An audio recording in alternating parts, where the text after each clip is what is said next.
बरकत और आज हमारा लेक्चर नंबर 23 है, चैप्टर नंबर 3 और टॉपिक है हमारा shielding effect.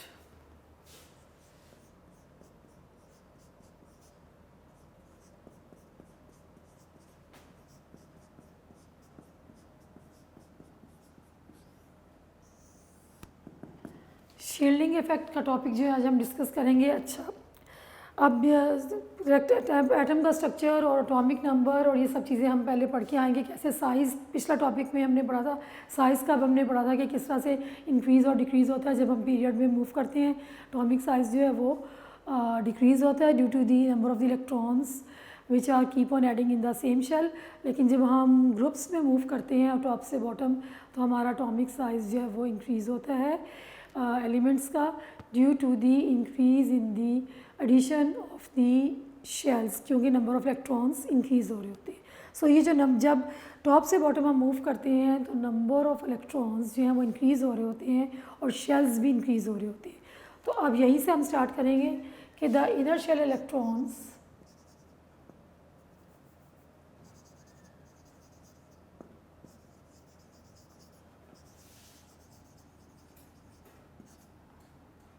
between the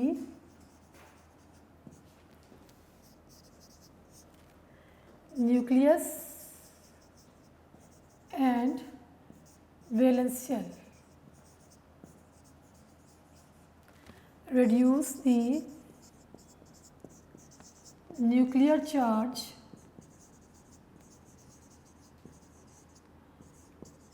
felt by the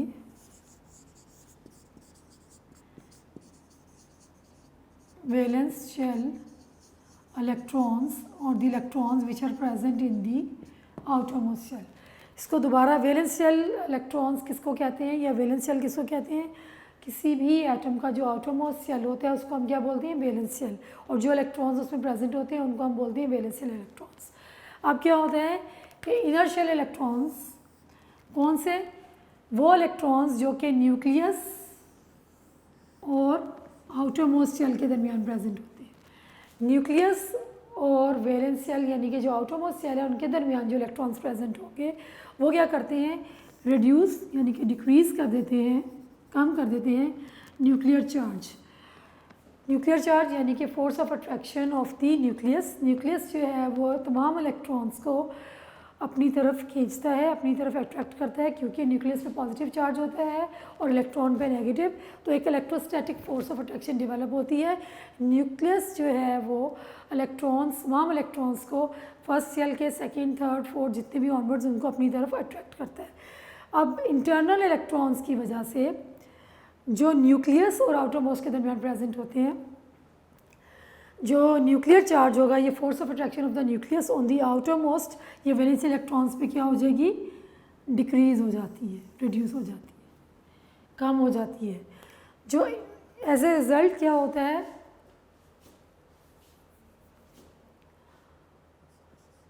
the electrons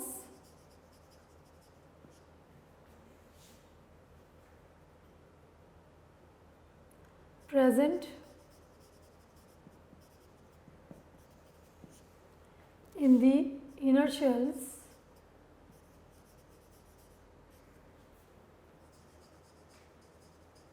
decrease the nuclear charge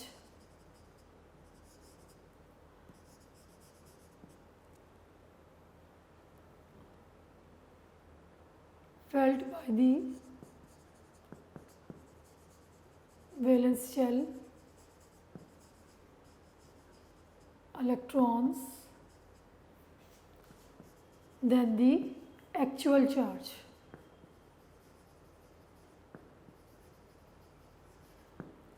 Yeah, the electrons present in the inner shells decrease the nuclear charge felt by the valence shell, ये experienced by the जो valence shell electrons ने जितना उनके ऊपर force of attraction होनी चाहिए उतनी नहीं होती, यानी कि एक्चुअल जितनी होनी चाहिए उससे क्या होती है? इनर शेल इलेक्ट्रॉन्स जो न्यूक्लियस और आउटर मोस्ट के दरमियान जो इलेक्ट्रॉन्स होते हैं वो उस अट्रैक्शन को कम कर देते हैं। जो एक्चुअल चार्ज होना चाहिए उससे क्या होती है कि वो अट्रैक्शन कम हो जाती है और इसको हम क्या कहते हैं? दिस इज़ नोन एज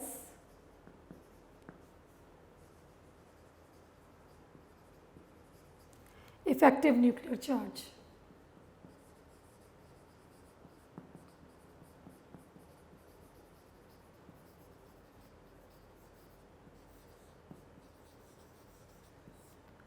ऐसे आपकी बुक में लिखा हुआ है कि जो एक्चुअल चार्ज जो होता है उसकी निस्बत से या as compare to the actual charge, जो फोर्स ऑफ अट्रैक्शन जो होती है आउटरमोस्ट या वैलेंशियल इलेक्ट्रॉन्स की टूवर्ड्स द न्यूक्लियस, वो कम हो जाती है due to the presence of the internal electron. और उसको हम क्या कहते हैं, वो उनका जो न्यूक्लियर चार्ज कम हो जाता है, they experience less force of attraction from the nucleus, या they experience less nuclear charge, so that is known as effective nuclear charge, और इसको डिनोट करते हैं हम ZeFF से।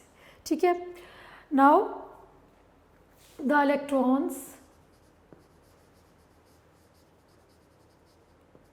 present in the inner shells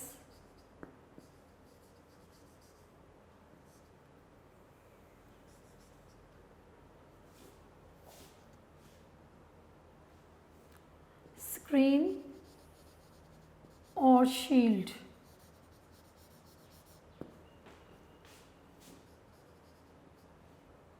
the nuclear charge, so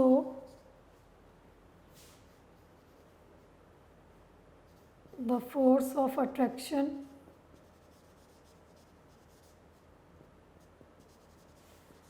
nucleus on the valence shell electrons या valence electrons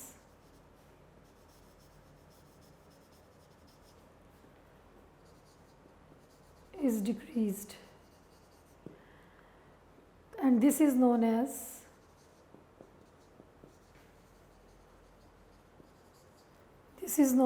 shielding effect। इसको हम क्या बोलते हैं, shielding effect। Due to the presence of the inner shell electrons, जो nucleus और valence shell के दरमियान जो शेल्स के अंदर इलेक्ट्रॉन प्रेजेंट होते हैं, वो क्या करते हैं, वो एज अ शील्ड और एज अ स्क्रीन काम करते हैं, और वो न्यूक्लियस की अट्रैक्शन को वैलेंस शेल इलेक्ट्रॉन्स पे कम करते हैं। इस इफ़ेक्ट को हम क्या बोलते हैं, शील्डिंग इफ़ेक्ट। फॉर एग्जांपल इधर डायग्रामेटिकली हम ड्रॉ करते हैं सोडियम, इसका एटॉमिक नंबर 11 है, इसका न्यूक्लियस 1 और 2 electrons,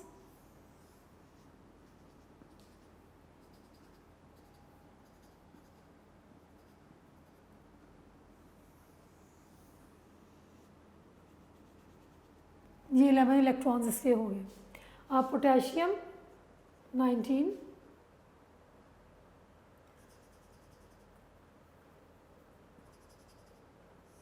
nucleus 2 electrons, then 1 2 3 4 5 6 7 8 8 or 2 10 1 2 3 4 5 6 7 8।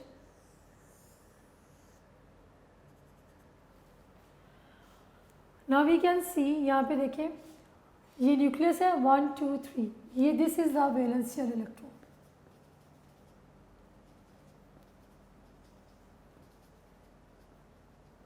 और इसमें ये वाला वैलेंस शेल इलेक्ट्रॉन। अब न्यूक्लियस और इलेक्ट्रॉन के दरमियान देखिए एक शेल ये आ रहा है और इसमें ये 2 इलेक्ट्रॉन्स है, एक शेल ये आ रहा है, इसमें 8 इलेक्ट्रॉन्स है। ये जो इलेक्ट्रॉन्स प्रेजेंट हैं इन शेल्स में, ये क्या करते हैं, न्यूक्लियस की अट्रैक्शन आउटर मोस्ट पे कम कर देते हैं, जिसको कि हम क्या कहते हैं कि इस इलेक्ट्रॉन को जितनी अट्रैक्शन न्यूक्लियस की होनी चाहिए थी उससे कम होती है, इसको हम बोलते हैं इफेक्टिव न्यूक्लियर चार्ज। और ये जो इलेक्ट्रॉन्स हैं दे एक्ट एज शील्ड और स्क्रीन्स। ये जो शेल्स बीच में आ गए हैं और जो इलेक्ट्रॉन्स इन शेल्स के दरमियान में प्रेजेंट हैं, ये क्या करते हैं, ये स्क्रीन करते हैं और शील्ड करते हैं, कम करते हैं फोर्स ऑफ अट्रैक्शन को न्यूक्लियस की टूवर्ड्स दी आउटर मोस्ट इलेक्ट्रॉन और द वैलेंस इलेक्ट्रॉन। जब हम ग्रुप में ऊपर से टॉप से बॉटम आते हैं तो शील्डिंग इफेक्ट क्या होता है, इंक्रीज़ होता है। जब हम पोटेशियम में देखते हैं इसमें क्या हुआ ये देखें, इसमें 1 2 3 शेल्स थे, इसमें कितने हो गए 1 2 3 4, यानी कि due to the addition of the more shells more internal electrons are added, कि इलेक्ट्रॉन जो शेल्स जो हैं वो इंक्रीज़ हो रहे हैं, ड्यू टू शेल इंक्रीज़ हो रहे हैं क्योंकि एटॉमिक नंबर इंक्रीज़ हो रहा है, नंबर ऑफ इलेक्ट्रॉन्स इंक्रीज़ हो रहे हैं। नंबर ऑफ इलेक्ट्रॉन इंक्रीज़ होने की वजह से शेल का नंबर जो है वो इंक्रीज़ हो रहा है। तो अब क्या है कि जो न्यूक्लियस की अट्रैक्शन जो है आउटर मोस्ट पे, अब इसके दरमियान 1 2 3 4 यानी कि 3 शेल्स अंदर मौजूद हैं न्यूक्लियस और आउटर मोस्ट के दरमियान, और उन शेल्स के अंदर इलेक्ट्रॉन्स भी प्रेजेंट हैं। ये जो इलेक्ट्रॉन्स हैं इनर शेल इलेक्ट्रॉन्स, ये क्या करते हैं, फोर्स ऑफ अट्रैक्शन जो है न्यूक्लियस की towards the valence shell electron को कम करते हैं। ये न्यूक्लियर चार्ज जो कि एक्चुअली उस पर होना चाहिए उसको कम करते हैं, जिसको कि हम क्या कहते हैं, shielding effect, which is known as shielding effect. The inner shell electron they screen or shield the force of attraction of the nucleus on the valence shell electron, this is known as shielding effect. So the shielding effect जो है वो क्या है, जो भी हमने यहाँ से देखा कि inner shell electrons क्या करते हैं, the inner shell electrons या or the electrons which are present between the in the inner shells or present between the nucleus and the valence shell, they shield or screen the nuclear charge felt by the valence shell electrons or valence electrons. This is known as shielding effect. क्या चीज़ है shielding effect, कि जो electrons present होते हैं inner shells में, कौन से shells, जो न्यूक्लियस और आउटर मोस्ट के दरमियान या वैलेंस शेल के दरमियान जो इलेक्ट्रॉन्स प्रेजेंट होते हैं वो क्या करते हैं, न्यूक्लियर चार्ज को कम करते हैं, स्क्रीन करते हैं, शील्ड करते हैं। वो जो आउटर मोस्ट इलेक्ट्रॉन्स जो होता है, जो इलेक्ट्रॉन वैलेंस शेल में प्रेजेंट होता है, उसकी जो अट्रैक्शन है टूवर्ड्स द न्यूक्लियस वो कम हो जाती है। This is known as shielding effect. और अब हम इसके ट्रेंड्स देख लेंगे कि अगर हम ग्रुप में देखें तो शील्डिंग इफेक्ट जो है इंक्रीज़ होता है as we move from top to bottom. इसमें ये मैंने यहाँ पे ड्रॉ किया हुआ है, ये पोटेशियम का है, इसका एटॉमिक नंबर 19 और 11।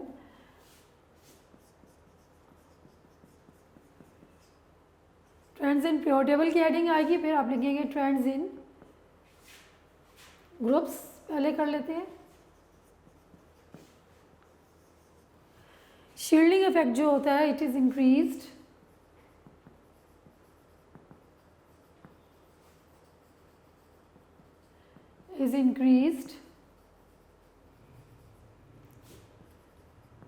in the groups from top to bottom। जब हम ऊपर से नीचे आते हैं तो ग्रुप्स में शील्डिंग इफेक्ट जो है वो इंक्रीज़ होता है। क्यों?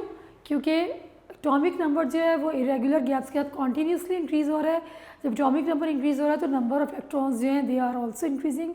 नंबर ऑफ इलेक्ट्रॉन्स इंक्रीज़ हो रहे हैं तो नंबर ऑफ शेल्स भी इंक्रीज़ हो रहे हैं। Number of shells and number of internal electrons. Internal electrons कौन से होते हैं? जो कि nucleus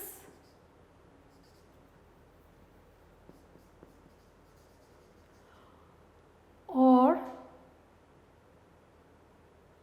present between the nucleus and valence shell. Internal electrons वो होते हैं जो न्यूक्लियस और वैलेंस शेल के दरमियान में प्रेजेंट होते हैं। ये क्या करते हैं? फोर्स ऑफ अट्रैक्शन जो है न्यूक्लियस की टूवर्ड्स दी वैलेंस इलेक्ट्रॉन को रिड्यूस कर देते हैं, उसको शील्ड करते हैं, स्क्रीन करते हैं और इफेक्टिव न्यूक्लियर चार्ज जो है वो कम हो जाता है। इसको हम क्या बोलते हैं? Shielding effect. और जब हम ऊपर से नीचे आते हैं due to the addition of the more shells, due to the addition of the more electrons, effective nuclear charge जो है वो क्या होता है, वो सॉरी शील्डिंग इफेक्ट जो है वो क्या हो रहा होता है? इंक्रीज़ हो रहा होता है। जैसे कि सोडियम और पोटेशियम की डायग्राम मैंने यहाँ ड्रॉ की है। पोटेशियम में शील्डिंग इफेक्ट ज़्यादा होगा as compare to sodium due to the more number of the internal electrons. So it will be easier in the potassium to take away the outermost electron, or potassium will lose its outermost electron easily as compared to that of the sodium, क्योंकि outermost electron जो कि sodium का है, उसका जो attraction है nucleus के towards ज़्यादा है as compare to the potassium, क्योंकि पोटेशियम में internal electrons as compare to sodium ज़्यादा है। So potassium will lose its outermost electron easily as compare to the sodium due to more shielding effect. और जब shielding effect को हम periods में पढ़ेंगे,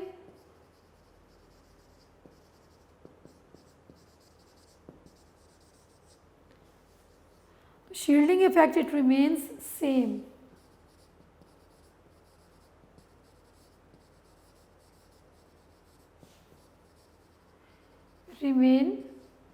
remains same in period। इसका क्या मतलब है कि ना इंक्रीज़ होगा ना डिक्रीज़ होगा, सेम रहेगा, क्योंकि पिछले टॉपिक में हमने एटॉमिक साइज पढ़ा था। जब हम लेफ़्ट से राइट मूव करते हैं इन पीरियड्स तो क्या होता है कि नंबर ऑफ़ इलेक्ट्रॉन्स भी इंक्रीज़ हो रहे हैं और नंबर ऑफ़ प्रोटॉन्स भी इंक्रीज़ हो रहे हैं, और नंबर ऑफ़ इलेक्ट्रॉन्स जो ऐड होते हैं वो सेम शेल में ऐड होते हैं। अगर फर्स्ट एलिमेंट जो है उसमें वन शेल प्रेजेंट है तो आखिर दूसरा जो है उस जो अगला वाला होगा उसमें भी वन शेल कंप्लीट होगा। जब हम सेकंड पीरियड में आते हैं तो उसमें क्या है कि सेकंड पीरियड में सेकंड शेल स्टार्ट होता है लिथियम से, और ये नियॉन तक सेकंड शेल में ही इलेक्ट्रॉन ऐड होते हैं, यानी कि न्यूक्लियस और जो आउटर मोस्ट है सेकंड शेल उसके दरमियान जो नंबर ऑफ़ इलेक्ट्रॉन्स हैं वो 2 ही रहते हैं, कोई चेंज नहीं आती। फ्रॉम लिथियम टू नियॉन जब हम मूव करते हैं तो नंबर ऑफ़ इलेक्ट्रॉन्स न्यूक्लियस और आउटर मोस्ट के दरमियान 2 ही रहते हैं, और नंबर ऑफ़ प्रोटॉन्स भी इंक्रीज़ हो रहा होता है अगर number of electron second shell में इंक्रीज़ हो रहे होते हैं। तो there is no change in the nuclear charge.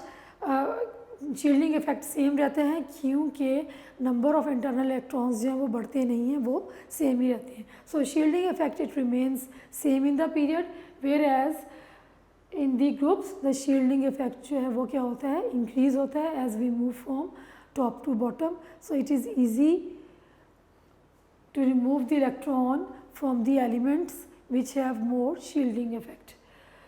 सो ये शील्डिंग इफेक्ट का टॉपिक हमारा यहाँ कंप्लीट होता है। जो नेक्स्ट टॉपिक है हमारा दैट इज़ आयनाइजेशन एनर्जी। अब हम उसको स्टार्ट करते हैं।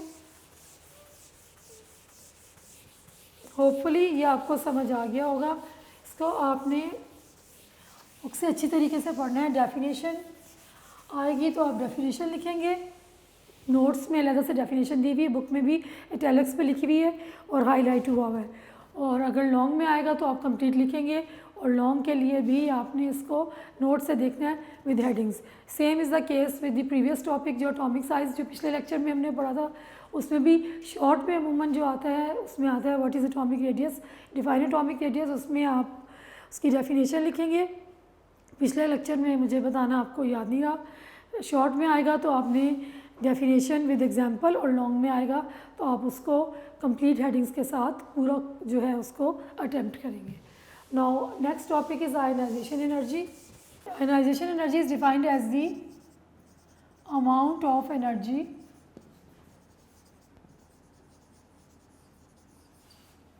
required to remove the most loosely bonded electron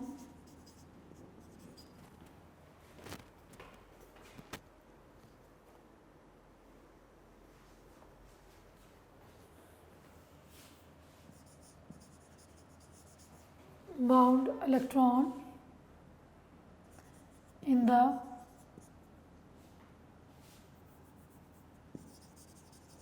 from the valence shell of an isolated gaseous atom.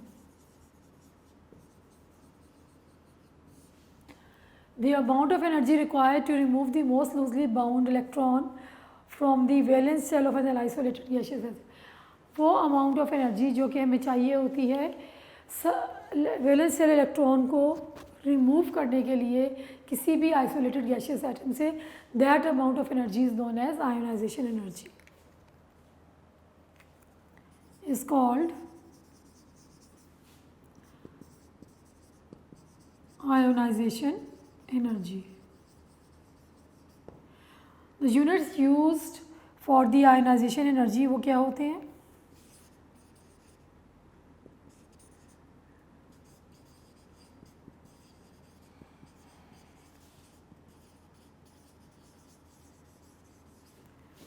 That is किलोजूल्स पर मोल.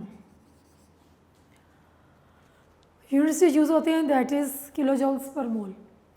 अच्छा, अब क्या है कि the energy required to remove the electrons from the successive shells will be increased. क्या मतलब कि हमने आउटरमोस्ट आउटरमोस्ट जो शेल में इलेक्ट्रॉन मौजूद था उसको हमने रिमूव कर लिया, जो एनर्जी रिक्वायर हमें थी वो हमने इस्तेमाल कर ली.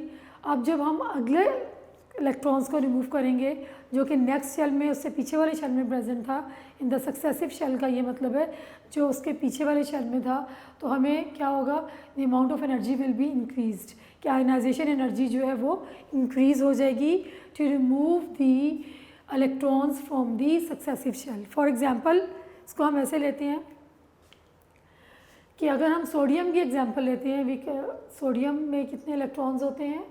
11. 2 electrons.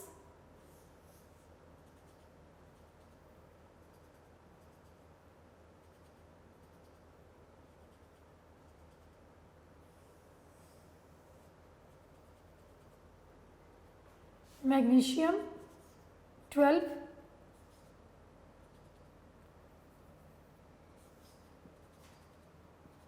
2 electrons.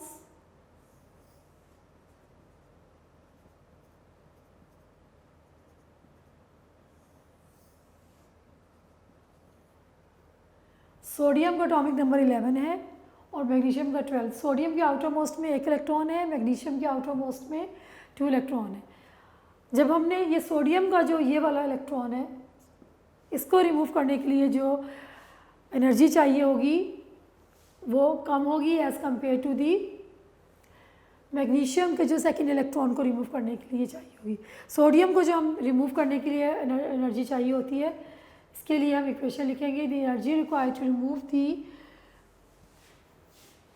Electron from the sodium,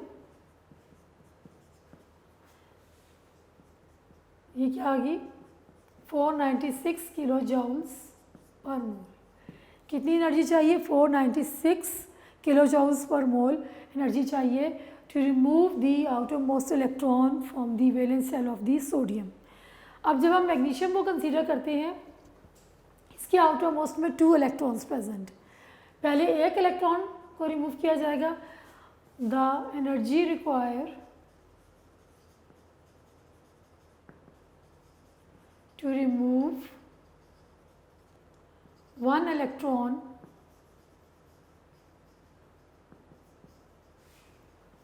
from the valence shell is called first ionization energy.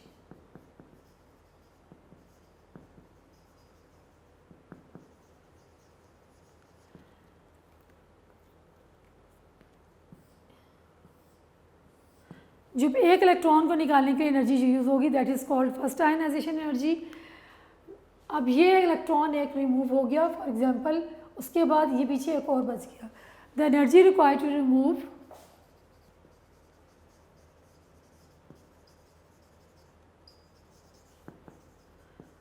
Remove second electron from the valence shell is called second ionization energy.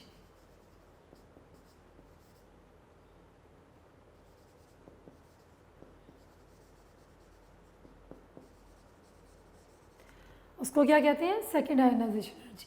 जो सेकेंड इलेक्ट्रॉन को remove करने में जो एनर्जी यूज़ होगी that is called second ionization energy. जब हम इसको compare करेंगे तो फर्स्ट इलेक्ट्रॉन को रिमूव करने के लिए कम एनर्जी लगानी पड़ेगी as compare to remove the second electron. इसका क्या रीज़न है? जब एक इलेक्ट्रॉन इसमें से रिमूव हो गया तो यहाँ पे नंबर ऑफ़ प्रोटॉन्स कितने होंगे? इसमें यहाँ हम देखते हैं नंबर ऑफ़ प्रोटॉन्स 12 हैं और नंबर ऑफ़ इलेक्ट्रॉन्स भी 12 हैं न्यूट्रल एटम में।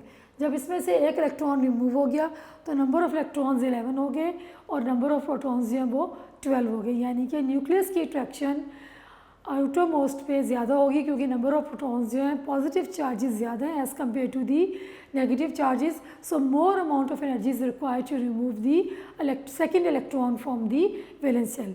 इसी तरीके से एल्यूमिनियम की अगर हम एग्जांपल लें तो उसमें आउटर मोस्ट में 3 इलेक्ट्रॉन्स होते हैं।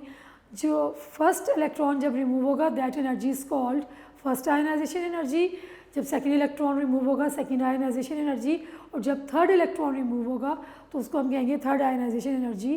फर्स्ट आयनाइजेशन एनर्जी जो होगी वो कम होगी, सेकेंड जो है उससे ज़्यादा होगी और थर्ड जो है वो उससे ज़्यादा होगी क्योंकि नंबर ऑफ़ प्रोटॉन सेम रहते हैं और अट्रैक्शन जो है न्यूक्लियस की टूवर्ड्स दी आउटर मोस्ट इलेक्ट्रॉन वो इंक्रीज़ होती चली जाती है नंबर ऑफ़ प्रोटॉन ज़्यादा होने की वजह से और नंबर ऑफ़ इलेक्ट्रॉन्स जो हैं वो कम हो रहे होते हैं।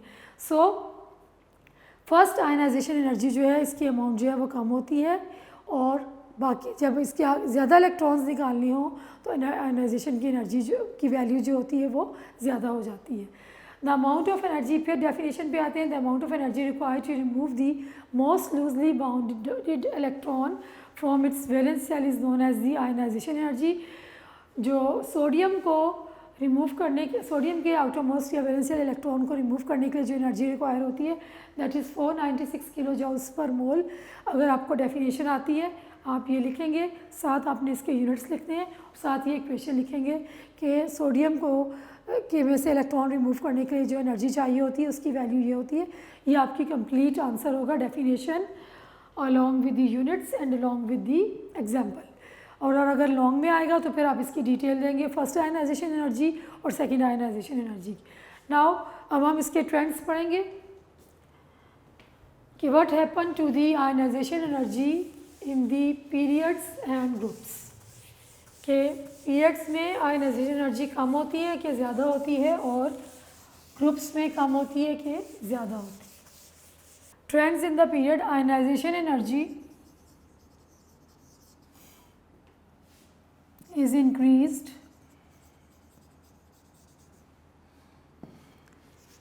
as we move from left to right in periods। Ionization energy जो है वो इंक्रीज़ होती है जब हम मूव करते हैं from left to right in periods. उसका रीज़न क्या है, क्यों इंक्रीज़ होती है?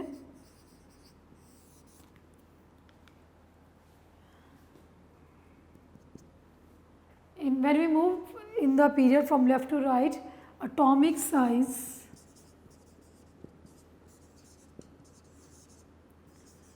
decreases। एटॉमिक साइज़ क्या होता है? डिक्रीज़ होता है। ये हमने पिछले से पिछले लेक्चर में हमने पढ़ा था कि जब हम लेफ़्ट से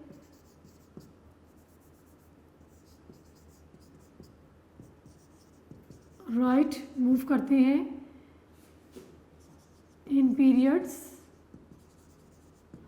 तो एटॉमिक साइज़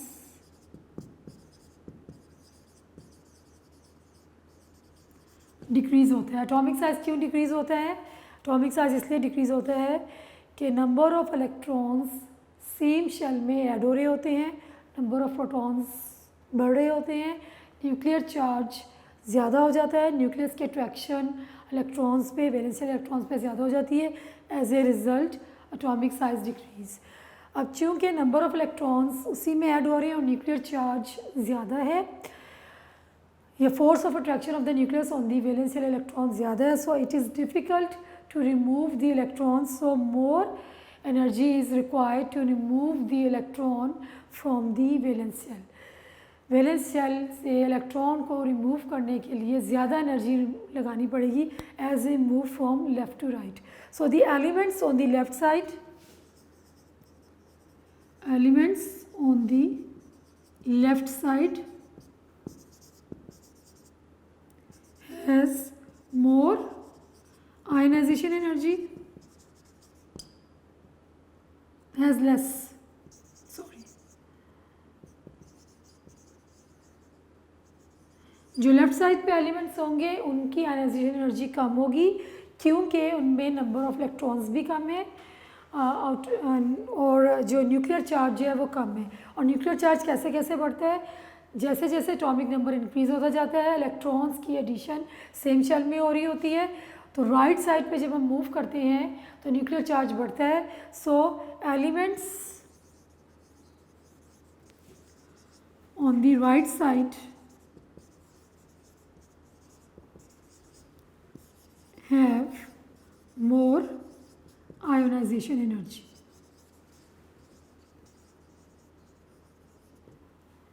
जैसे जैसे हम मूव करेंगे पीरियड्स में फ्रॉम लेफ़्ट टू राइट तो आयनाइजेशन एनर्जी क्या होगी, इंक्रीज़ होगी. क्यों? क्योंकि न्यूक्लियर एटॉमिक साइज़ जो है वो डिक्रीज़ हो रहा है. और एटॉमिक साइज़ क्यों डिक्रीज़ हो रहा है? क्योंकि न्यूक्लियर चार्ज जो है वो इंक्रीज़ हो रहा है, क्योंकि नंबर ऑफ़ इलेक्ट्रॉन्स जो हैं सेम शेल में ऐड हो रहे होते हैं. सो जब हम मूव करते हैं फ्रॉम लेफ़्ट टू राइट तो आयनाइजेशन एनर्जी जो है वो इंक्रीज़ होती है. आपकी बुक में जो है वो सेकंड पीरियड के एलिमेंट्स जो हैं उनका दिया हुआ है. Lithium, beryllium, boron, carbon, nitrogen, oxygen, fluorine and neon. कि जैसे जैसे हम मूव करते हैं इस तरफ तो आयनाइजेशन एनर्जी क्या होती है, इंक्रीज़ होती है फ्रॉम लेफ़्ट टू राइट. तो ये आप एलिमेंट्स के जो सीक्वेंस है इसको याद रखें, एरो लगाएं और लिख दें कि आयनाइजेशन एनर्जी इंक्रीजेस. अगर एनर्जी की वैल्यूज़ याद हो जाती हैं इजीली तो इट्स फाइन, अगर नहीं होती तो उसके लिए ज़्यादा परेशान होने की ज़रूरत नहीं है. आप ट्रेंड्स लिख दें. वैल्यूज़ जो हैं वेरी रेयर होता है कि वो MCQs या उसमें आए, क्योंकि आपने उस ग्रुप्स की भी याद करनी है. So it's difficult to learn. अगर याद हो जाती हैं तो वेल एंड गुड, नहीं तो अदरवाइज़ जितना ये मैंने बताया आप इतना लिख दें तो ये भी काफ़ी है. नाउ हम पढ़ेंगे अब फ्रेंड्स इन ग्रुप्स.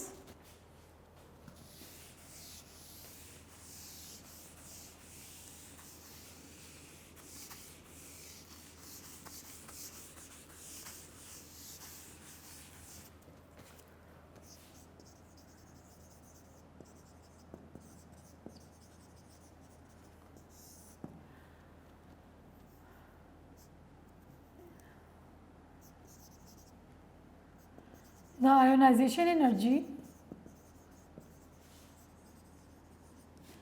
decreases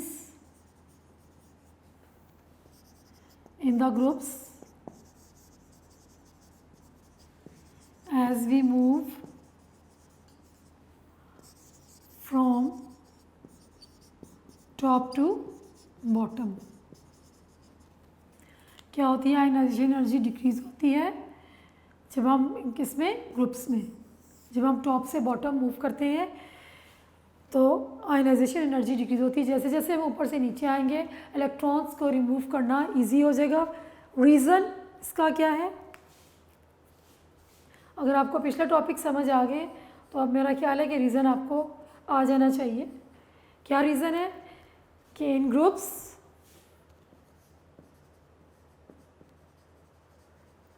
atomic size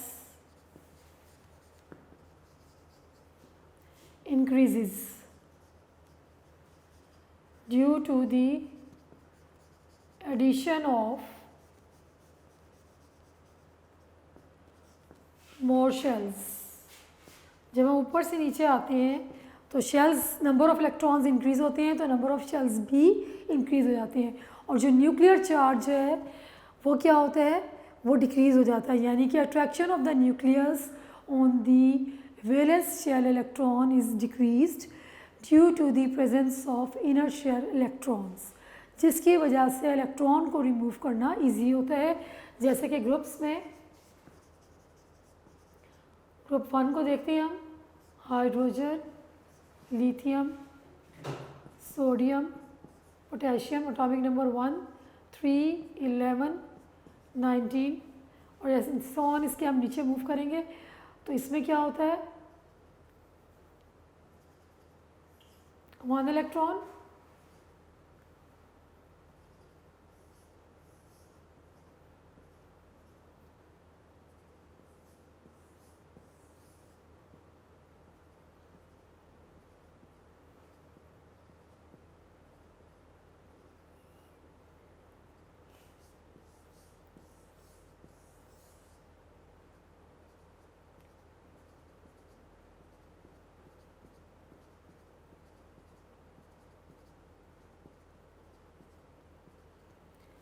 जब हम टॉप से बॉटम मूव करते हैं from top to bottom, ionization energy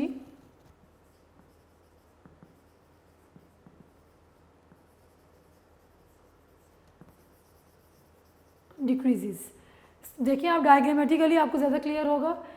ये इसमें एक ही इलेक्ट्रॉन है, न्यूक्लियस की अट्रैक्शन इस इलेक्ट्रॉन पे ज़्यादा होगी एज़ कम्पेयर टू न्यूक्लियस की अट्रैक्शन इस इलेक्ट्रॉन पे, क्योंकि इस न्यूक्लियस और इस इलेक्ट्रॉन के दरमियान में ये इंटरनल एक शेल आ गया जिसके दरमियान इलेक्ट्रॉन्स प्रेजेंट हैं, इनर शेल इलेक्ट्रॉन्स, जो कि न्यूक्लियस की अट्रैक्शन को या न्यूक्लियर चार्ज को कम करता है felt by the valential electron. Same is the case over here. यहाँ पे क्या हुआ कि 8 और 2 10 इलेक्ट्रॉन्स मोर आ गए as compare to the lithium. जब हम इसमें आएंगे तो इसमें और इलेक्ट्रॉन्स ऐड हो गए हैं in between the valential electron and the nuclear. So it will be easier to remove the electron from the potassium as compare to the sodium. और जब हम इसको कंपेयर करेंगे तो sodium will lose electron its outermost electron easily as compare to the lithium. और जब हम lithium और हाइड्रोजन को कंपेयर करेंगे तो lithium will lose its outermost electron easily as compare to the hydrogen. Potassium से को जब हम सोडियम से कंपेयर करेंगे तो पोटेशियम की आयनाइजेशन एनर्जी कम होगी, कम एनर्जी रिक्वायर होगी to remove this electron as compare to the sodium, क्योंकि इनके न्यूक्लियस और आउटरमोस्ट इलेक्ट्रॉन के दरमियान शील्डिंग इफेक्ट ज़्यादा है। शील्डिंग इफेक्ट क्यों है? Due to the presence of more electrons. Nuclear charge या force of attraction of the nucleus on this electron is reduce due to the presence of these electrons. So ionization energy जो है वो कम चाहिए होगी या उसकी वैल्यू कम होगी, कम एनर्जी रिक्वायर होगी to remove this electron from the potassium as compare to this sodium. जब हम इसको कंपेयर करेंगे तो sodium require less energy as compare to the lithium. और जब हम लिथियम की बात करेंगे as compare to the hydrogen so less energy is required. Ionization energy of lithium is less as compare to that of the hydrogen. So when we move from top to bottom in the groups, the value of the ionization energy is decreased. So ये topic हमारा यहाँ पे आज ख़त्म होता है। इसमें जो है शॉर्ट में आएगा आयनाइजेशन एनर्जी की डेफिनेशन आती है, बहुत ज़्यादा आती है, तो उसमें आपने डेफिनेशन लिखनी है, साथ आपने उसके यूनिट्स लिखने हैं और साथ जो मैंने इक्वेशन बताई थी सोडियम की, और सोडियम की जो एनर्जी की वैल्यू है 496 किलो जूल्स पर मोल, वो भी आपने याद करनी है। वो MCQs में भी आ जाता है कि ionization energy value of sodium is as follows, तो उसमें से करेक्ट ऑप्शन को आपने टिक करना होता है। समटाइम्स क्वेश्चन आता है what are the units which are used for the ionization energy, तो आपने लिखना है कि the units used for the ionization energy is kilo joules per mole, और उसमें आप एक सोडियम की इक्वेशन लिख दें ताकि आपको 2 मार्क्स पूरे मिल जाए। अगर ये अच्छा, उसके अलावा शॉर्ट में ये भी आता है कि write trends of ionisation energy in the periodic table या इन द ग्रुप्स या in the period. Periodic table आएगा तो आप दोनों का लिखेंगे, ट्रेंड्स इन ग्रुप्स भी लिखेंगे, ट्रेंड इन पीरियड भी। अगर पूछा जा रहा है कि write the trends of ionisation energy in groups, तो फिर सिर्फ ग्रुप्स का लिखेंगे। अगर पीरियड्स का पूछेंगे तो सिर्फ पीरियड्स का लिखेंगे। ट्रेंड्स सिर्फ आपने ये नहीं बताना कि डिक्रीज़ हो रही है ग्रुप्स में, आपने उसका रीज़न भी बताना है, क्योंकि एटॉमिक साइज़ जो है वो इंक्रीज़ हो रहा होता है due to the addition of the more shell. Nucleus की अट्रैक्शन आउटरमोस्ट या वैलेंस इलेक्ट्रॉन पे कम हो जाती है, so it is removed easily. और पीरियड्स में भी आप रीज़न देंगे कि पीरियड्स में क्यों इंक्रीज़ होती है, क्योंकि इलेक्ट्रॉन जो है सेम शेल में ऐड हो रहे होते हैं, एटॉमिक साइज़ डिक्रीज़ हो रहा होता है, न्यूक्लियर चार्ज ज़्यादा होता है as we move from left to right. So ionization energy की वैल्यू बढ़ती है जब हम लेफ़्ट से राइट मूव करते हैं। सो ये टॉपिक आज हमारा यहाँ पे ख़त्म होता है। इंशाल्लाह अगला जो टॉपिक इलेक्ट्रॉन अफिनिटी वो हम नेक्स्ट लेक्चर में डिस्कस करेंगे। टिल देन अल्लाह हाफिज़।